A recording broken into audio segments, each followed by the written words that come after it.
Kaya minomonitor to kasi mas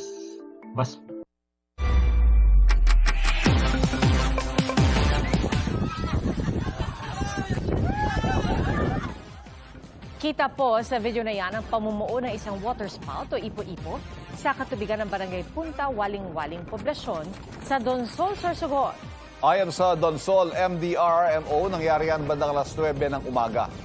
Umaripas ang takbo mga tao ng papalapit na sa lupa ang ipo-ipo. At nang nakarating na sa lupa, nagliliparan na ang debris. Natuklap ang bubong ng isang bahay at nagsitumbahan ng mga motorsiklo. Wala namang naitalang nasaktan sa insidente. Pabugso-bugso man ang ulan, tuloy po ang bakasyon ng mga turista sa Baguio City ngayong long weekend. At mula sa Baguio City, nakatutok live si EJ Gomez. EJ?